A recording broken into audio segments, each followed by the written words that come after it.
नमस्कार, आप देख रहे हैं रिप्रेजेंट इंडिया न्यूज़ और मैं हूं मनीषा श्रीवास आपके साथ। Maharashtra rail infrastructure development corporation, Maharashtra शासन और रेल मंत्रालय की संयुक्ति से महाराष्ट्र राज्य के आरओबी, आरयूबी, भुयारी मार्ग और नागपुर शहर के लकड़गंज उड़ान पुल का उद्घाटन केंद्रीय मंत्री नितिन गडकरी एवं महसूल मंत्री चंद्रशेखर बावनकुळे के शुभ हस्ते किया गया। इस अवसर पर पूर्व नागपुर के भाजपा आमदार कृष्णा खोपड़े भी उपस्थित रहे। तो आइए देखते हैं हमारे रिप्रेजेंट इंडिया न्यूज़ की यह खास रिपोर्ट। विविध कामांचं तुमच्या मतदार क्षेत्रामध्ये विकास कामांचे भूमिपूजन झालेलं आहे।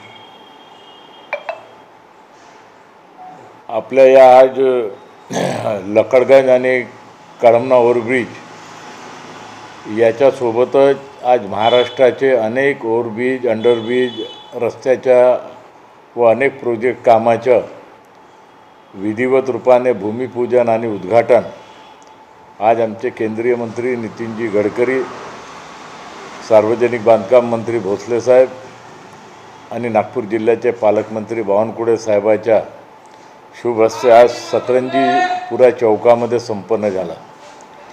नागपूर शहरामध्ये लगभग 6 विधानसभेचे जे मुख्य कामं होते ते सगळे कामं काही ठिकाणी अंतिम टप्प्यामध्ये आहे, काही ठिकाणी उद्घाटन झालेले आहे, काही कामाची सुरुवात झालेली आहे आणि नागपूर शहराच्या संपूर्ण क्षेत्राच्या आज फार मोठ्या प्रमाणात डेव्हलपमेंटच्या कामाची आज सुरुवात झालेली आहे। काही कंप्लीट झालेले कामं या ठिकाणी जनतेला समर्पित करण्यात आलेलं आहे आणि म्हणून आमच्या या लकडगंज ओव्हरब्रिज असेल किंवा कळमना ओव्हरब्रिज असेल, हा इतका महत्त्वपूर्ण ओव्हरब्रिज आहे का महारेल कंपनीद्वारे टाईमच्या आतमध्ये या ब्रिजचं निर्माण त्यांनी केलं आणि लकडगंज ओव्हरब्रिज हा नागपूर शहरातला बहुतेक एकमेव ओव्हरब्रिज असेल ज्या ओव्हरब्रिजला दुल्हनची तरह त्यांनी सजवलं आहे। लाईटिंग फार मोठ्या प्रमाणात त्याची केली आहे। लोक रोज रात्री आता सेल्फी घेऊन जातात,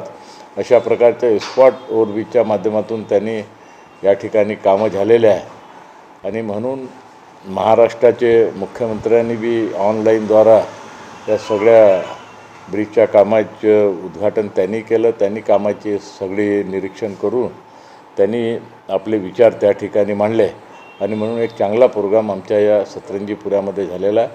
मी सगळ्याचे मनापासून आभार मानतो। धन्यवाद। सर, किती फायदा या उड्डाण पुलाचा झालेला आहे आणि ट्रॅफिक प्रथम जाम होत होता, आता होणार नाही आहे। पूर्व नागपूरमध्ये अंदाजे 10 ओव्हरब्रिजचे काम सुरू आहे। त्यामध्ये पारडी ओव्हरब्रिजचं आम्ही मागेच उद्घाटन केलं, तेही सुरू झालं आहे, जनतेला समर्पित केलं आहे। लकडगंजच्या आत झालं, कळमण्याच्या आत झालं। जे ट्रॅफिकची जे प्रॉब्लेम राहत होते, लोकाले घंटोंशे कुठंतरी ट्रॅफिकमध्ये अडकायचं, अनेक प्रकारच्या अडचणी होत होत्या आणि आज या उड्डाणपुलाच्या माध्यमातून 5 मिनिटामध्ये माणूस इकडच्या तिकडे ग्रामीणमध्ये निघून जाते। 5 मिनिटामध्ये ओव्हरब्रिजवरून माणूस कळमण्याला जाते, रिंग रोडच्या पलीकडे निघून जाते आणि त्यामुळे ट्रॅफिकला फार मोठ्या प्रमाणात ट्रॅफिकची जी समस्या होती याच्यातून जनतेला फार मोठ्या प्रमाणात राहत आहे, या ब्रिजच्या माध्यमातून मिळत आहे।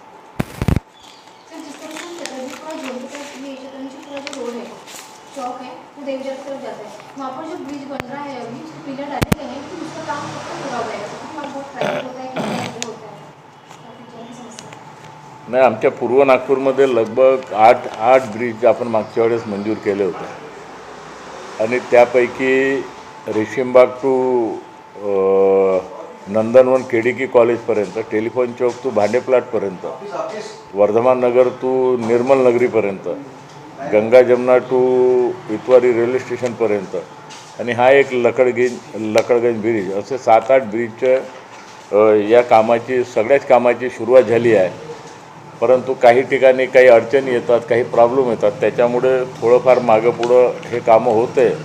परंतु महारेल कंपनी, ज्या कंपनीला हे काम दिलं आहे त्यांनी सगळीच कामं आता वेळेच्या आतमध्ये, जसं लकडगंज ओव्हरब्रिज वेळेच्या आत झालं, कळमना ओव्हरब्रिज वेळेच्या आतमध्ये तयार झालं आणि या ब्रिजची बी तारीख बहुतेक या 3-4 महिन्यामध्ये हे आपल्या पूर्व नागपूरचे सगळे ओव्हरब्रिज कंप्लीट होतील आणि लोकांना ट्रॅफिकच्या दृष्टिकोनातून मदत होईल।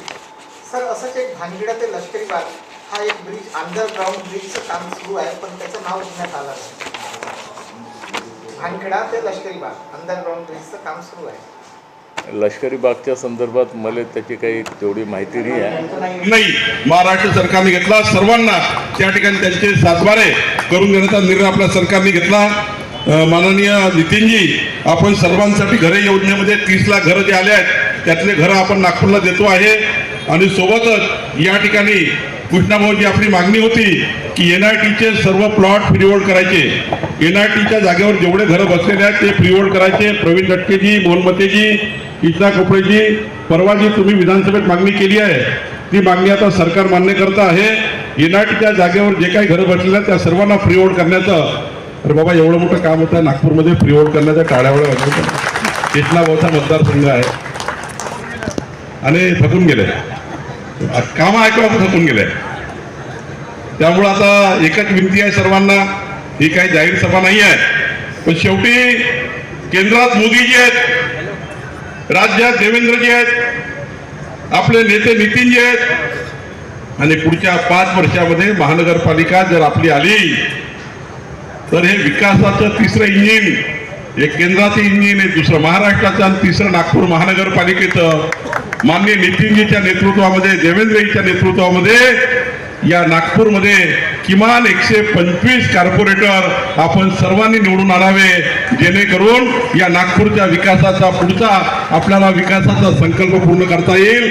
नितीनजींनी लोकसभेच्या निवडणुकीमध्ये जे जे वचन दिले होते ते वचन तर पूर्ण केलेच आहे. नागपूरला 1.5 लाख कोटी रुपये नितीनजींनी दिले आहेत, पण यानंतरही जे काही कामं सुटले असतील ते कामं पूर्ण करण्याचा विचार आपलं सरकार करताय, नितीनजी करताय. माननीय कृष्णाभाऊ, तुम्ही 2 कामं सुटून गेले तुमचे.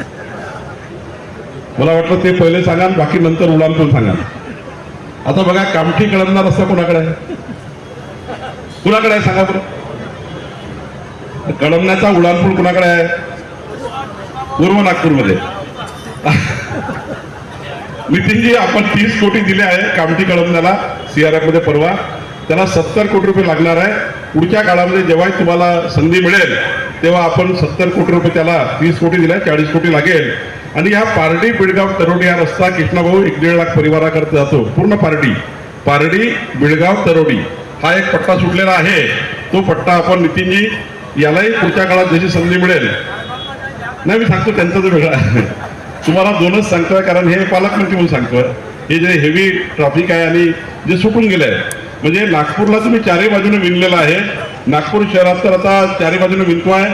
आणि आपण कधी जर विचार तुम्ही आला तर आपला जो आपण वारंवार सांगतो उत्तर नागपूरचा जो जरीपटका ते रिंग रोड आणि इकडे आपला उत्पलवाडी ते रिंग रोड, हे 2 रस्ते बांधले तर ऑलरेडी त्याच्यामध्ये चांगलं काम होऊन जाईल. आता नागपूरला तुम्ही आणि नितीनजी आउटर रिंग रोड जो करतो आपण, तो आता रस्त्याचं काम चालू होत आहे. आउटर रिंग रोडचं भूसंपादन सुरू झालं, मोठा आउटर रिंग रोड बनत आहे नागपूरला. या ठिकाणी इंडस्ट्रियल कॉरिडॉर बनत आहे. नवीन नागपूर लाडगावमध्ये तयार होत आहे, नवीन नागपूर. परवा GMRची या ठिकाणी मान्य नितीनजींनी, देवेंद्रजींनी विमानतळाचं प्रेझेंटेशन घेतलं. अनेक दिवसापासून हा विमानतळ अडलेलं होतं. आता ते विमानतळाचे ऑर्डर झाली. नितीनजींनी परवा प्रेझेंटेशन घेतलं. देशातलं सर्वात चांगलं विमानतळ नागपूरचं होणार आहे. हे या ठिकाणी नितीनजीच्या टाळ्यावाजून आपण स्वागत करू. शिवेंद्रजी, मी आता भोसलेशी बोललो. आमचे 4 रस्ते हॅममधून सुटले आहेत, त्याची प्रत मी मागवलेली आहे. ते हॅममधले 4 रस्ते आपण करून द्यावे. शेवटी आपल्या नेतृत्वामध्ये PWD ही खऱ्या अर्थाने चांगली उंची गाठत आहे. प्रत्येक मंगळवारी नितीनजी जे इन्फ्रास्ट्रक्चर कमिटीत मी आहे, देवेंद्रजी आहे, माननीय एकनाथराव आहे, माननीय अजितदादा आहे, शिवेंद्रजी आहे. प्रत्येक इन्फ्रास्ट्रक्चरच्या मंगळवारच्या कॅबिनेटमध्ये आमची सब कॅबिनेट मंत्रिमंडळ समिती आहे वेगळी इन्फ्रास्ट्रक्चर डेव्हलपमेंटची. प्रत्येक कॅबिनेटमध्ये राज्याच्या विकासाचे जे काही तुम्ही स्वप्न बघितलं होतं PWD मंत्री म्हणून, तुम्ही जे स्वप्न पुढे नेलं, आता ते अजून पुढे नेण्याचं काम शिवेंद्रराजेजी, देवेंद्रजी करतात आहे. मी शिवेंद्रराजेचं या ठिकाणी आभार मानतो की जाणीवपूर्वक ते या ठिकाणी या कार्यक्रमाला हजर राहिले आणि नागपूरमध्ये त्यांनी आज या ठिकाणी आपल्या सर्वांना विकासाच्या मार्गावर नागपूर नेण्याकरता आपला जो काही महत्त्वाचा त्यांचा रोल आहे तो रोल त्यांनी या ठिकाणी केला. मी शिवेंद्रराजेचा नागपूरच्या जनतेकडनं आभार मानतो. शिवेंद्रराजे भोसलेकरचा टाळ्या वाजून जात त्यांचे आभार मानावे. नितीनजींनी आपल्याला हे काही दिलं आहे त्याबद्दल मी त्यांचे आभार मानतो आणि माझे 2 शब्द संपवतो. धन्यवाद.